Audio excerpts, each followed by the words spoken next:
এবার কি আর গিয়ে চিকিৎসা নেবেন, বিদেশে গিয়ে চিকিৎসা নেবেন, সেই সুযোগ আর আমজনতার দল সারা বাংলাদেশের সাধারণ মানুষ আপনাদেরকে দিতে চায় না। সাধারণ মানুষ যেখানে চিকিৎসা নেয় আপনারাও সেখানে চিকিৎসা নেবেন। আজ থেকে বলছি, সরকারকে এই আইন করতেই হবে।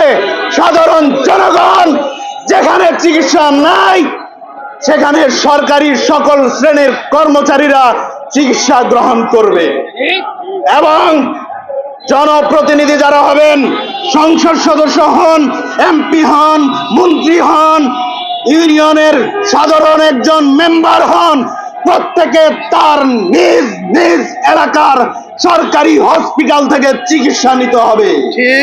যদি এরা চিকিৎসা নেয় নিজ নিজ এলাকার হসপিটাল থেকে, তাহলে বাংলাদেশের আপামর মানুষের স্বাস্থ্য সুরক্ষা নিশ্চিত করা সম্ভব।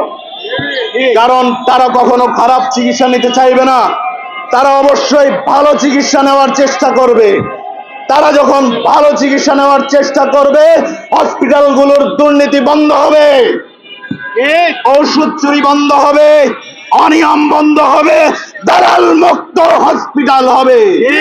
সাধারণ খেটে খাওয়া মানুষ চিকিৎসার অভাবে আর মরবে না। সর্বশেষ একটি কথা বলতে চাই, অতি সংক্ষিপ্তে আমার বক্তব্য শেষ করব। কথা হলো একদম পরিষ্কার, আমরা বিগত 52 বছরে জনগণের স্বাস্থ্য সুরক্ষা নিশ্চিত করতে পারি নাই, শুধু জনপ্রতিনিধি আর সরকারি কর্মকর্তাদেরকে টেনে হিচড়ে সরকারি হসপিটালে ঢুকাতে পারি না। তাই বলতে চাই, টেনে হিচড়ে যেহেতু 52 বছরে ঢুকাতে পারি নাই, এবার থেকে আমাদের একটাই সংগ্রাম, এদেরকে আর বাহিরে যেতে দেব না, আর বিদেশ থেকে তারা চিকিৎসা নিতে পারবে না, আর এবার কেয়ারের মতো কোনো বেসরকারি হসপিটাল থেকে তারা চিকিৎসা গ্রহণ করতে পারবে না। আমার বাড়ির পাশে যে সরকারি হসপিটাল আছে সেখান থেকেই চিকিৎসা গ্রহণ করতে হবে।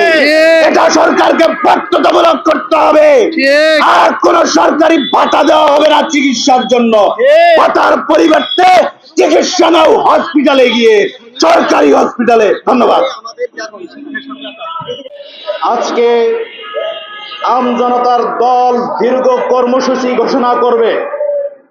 কিভাবে দেশের মানুষের স্বাস্থ্য সুরক্ষা করতে চায়, কর্মসূচি ঘোষণা আসছে, আপনারা অপেক্ষায় থাকুন। একটি কথা বলতে চাই, আজকে আমরা দেখতে পাই সরকারি কর্মচারীরা সরকারি হসপিটালে চিকিৎসা নেয় না, আবার চিকিৎসা ভাতা পায়। আমরা তাদেরকে বলতে চাই, আর হওয়া সুযোগ নাই। চিকিৎসা ভাতা নিবেন,